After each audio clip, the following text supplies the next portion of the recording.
Panorama group, जो सोचता है वो करता है। नीतीश कुमार जी 20 वर्ष से मुख्यमंत्री हैं, तो ये वृद्धजनों का आशीर्वाद है ना, दिव्यांगजनों का स्नेह है ना, विधवा जो महिलाएं हैं उनके मन पीड़ा को दूर करने का नीतीश कुमार जी का संकल्प है ना। विपक्ष तो बोल रहे हैं कि प्रदर्शन करने वाले थे। अच्छा, तेजस्वी यादव आपको ये सब शोभा देता है? बताइए ना। अरे 1 करोड़ के लगभग में लोग हैं। अब आपके पास पटना में है भाई संपत्ति 468 करोड़ का, कुछ है चुटकी पर आप दे दीजिएगा। जब सत्ता में थे तो काहे नहीं दबाव दिए थे? उगड़ी क्रिया नहीं खाए थे? उगड़ी कसम खाते ना भाई कि बढ़ाइए, गलतियों से कोई चिट्ठियों लिखते ना, कुछ किए हैं। अब ऐसी पटाखा छोड़ना है तो पटाखा छोड़ते रहिए। आपको विपक्ष का नेता बना दिया गया और आपने भाषाई मर्यादा पूरी तौर पर तोड़ दिया। भाषाई मर्यादा को आदरणीय प्रधानमंत्री जी से वैचारिक मतभेद हो सकता है, माननीय मुख्यमंत्री जी से होना भी चाहिए, लेकिन इसका मतलब है कि आप पॉकेट मार टाइप का शब्द का इस्तेमाल कर रहे हैं। नमस्कार, आप हैं न्यूज 4 नेशन पर, मैं आपके साथ अभिजीत सिंह। 2025 बिहार विधानसभा चुनाव काफी नजदीक है। ऐसे में बिहार के मुख्यमंत्री नीतीश कुमार बिहार वासियों को काफी सौगात दे रहे हैं। तो वहीं बात करें तो अब जो पेंशन है अब उसे बढ़ा दिया गया है। हमारे साथ बात करने के लिए जदयू के कद्दावर नेता एमएलसी मुख्य प्रवक्ता नीरज कुमार हैं। कैसे देख रहे हैं मुख्यमंत्री नीतीश कुमार तोहफे दे रहे हैं बिहार वासियों को, पेंशन बढ़ा दिया गया है? इसका चुनावी अर्थ निकालना नीतीश कुमार जी के व्यक्तित्व को कमतर करना है। अरे 2006 से लगातार हम उम्मीद करते हैं वर्षवार बेटियों और महिलाओं के लिए नीतीश कुमार जी ने उनकी चिंता की, और नीतीश कुमार जी 20 वर्ष से मुख्यमंत्री हैं, तो ये वृद्धजनों का आशीर्वाद है ना, दिव्यांगजनों का स्नेह है ना, विधवा जो महिलाएं हैं उनके मन पीड़ा को दूर करने का नीतीश कुमार जी का संकल्प है ना। आज उसके बदौलत माननीय नीतीश कुमार जी को आशीर्वाद कायम है, और यही कारण है कि माननीय मुख्यमंत्री जी ने सामाजिक सुरक्षा पेंशन योजना के तहत जाति और धर्म की बुनियाद पर नहीं, समाज के हर तबके के लोगों के लिए उन्होंने पेंशन योजना प्रारंभ किया। 400 से 1100 रुपया, और डेट भी तय कर दिया, हर महीने का 10 तारीख को अकाउंट में सीधा। कोई दलाल नहीं, कोई मक्कार नहीं, कोई नकारा व्यक्ति नहीं, कोई हस्तक्षेप नहीं कर सकता है। और माननीय नीतीश कुमार जी ने यह करके एक राजनीति में एक ऐसा मानक स्थापित किया है कि देश इन विषयों पर विमर्श करेगा। लेकिन आपने बोला कि चुनावी इसका नहीं निकाला जाए मतलब, लेकिन जिस तरह से विपक्ष ने लगातार कह रहे थे कि 400 रुपया क्या दे रहे हैं, उन लोग को तो एक दिन का मजदूरी भी नहीं होता। लेकिन जिस तरह से विपक्ष लोग कह रहे हैं कि हम 1500 करेंगे, तो आप लोग 1100 किए हैं। विपक्ष तो बोल रहे हैं कि प्रदर्शन करने वाले थे हमारी सरकार। अच्छा, तेजस्वी यादव आपको ये सब शोभा देता है? बताइए ना। अरे 1 करोड़ के लगभग में लोग हैं।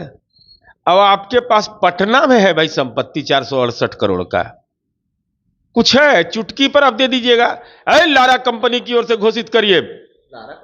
लारा कंपनी है ना, लारा कंपनी संपत्ति का संग्रहण का केंद्र रहा है। लारा कंपनी की ओर से घोषणा करिए, या तो लालू जी के नाम पर पेंशन योजना चालू करिए, आप पार्टी की ओर से करिए, आपको अधिकार प्राप्त है, या तेजस्वी पेंशन योजना शुरू करिए। लेकिन हमारा अनुरोध है कि उसमें दलाल अब बिचौलिया मत रखिएगा। ऐसा नहीं कि फिर बेचारा गरीब आदमी का जमीन उमीन इधर हेरा फेरी हो जाए। खैर, वो सब तो अब उम्मीद भी नहीं की जा सकती है। इसलिए बिहार एक बदलाव के रास्ते पर है, इसका एहसास।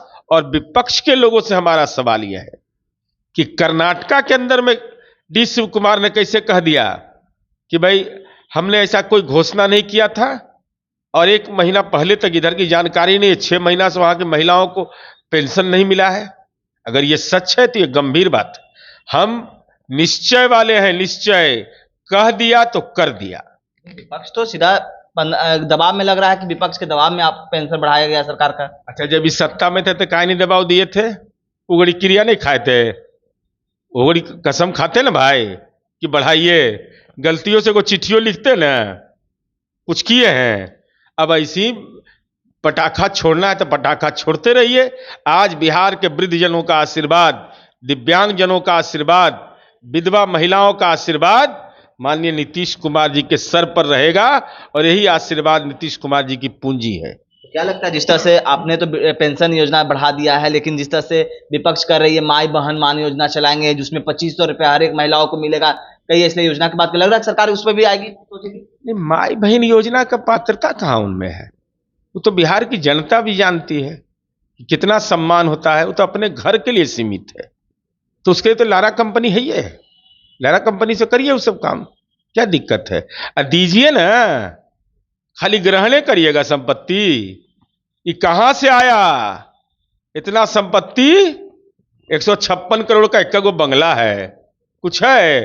अबे चुटकी भर में आप दे दीजिएगा, 2-4 महीना 6 महीना तो चलाइए दीजिएगा बिहार को, जितना आपके पास संपत्ति है। जिस तरह से प्रधानमंत्री चुनावी साल है, लगातार बिहार दौरे पा रहे हैं, उस पर तेजस्वी यादव सीधे जोरदार हमला कर रहे हैं कि पॉकेट प्रधानमंत्री हैं, अचेत मुख्यमंत्री हैं। यही होता है, संगति से गुण होत है, संगति से गुण जात। आज जैसा खाइएगा वैसा गाइएगा। भाई विपक्ष के नेता हैं, जनाब अब्दुल बारी सिद्दीकी जैसे सीनियर नेता, माननीय ललित यादव जैसे सीनियर नेता, सबको दरकिनार करके लालू जी के चलते आपको विपक्ष का नेता बना दिया गया और आपने भाषाई मर्यादा पूरी तौर पर तोड़ दिया। भाषाई मर्यादा को आदरणीय प्रधानमंत्री जी से वैचारिक मतभेद हो सकता है, माननीय मुख्यमंत्री जी से होना भी चाहिए, लेकिन इसका मतलब है कि आप पॉकेट मार टाइप का शब्द का इस्तेमाल कर रहे हैं।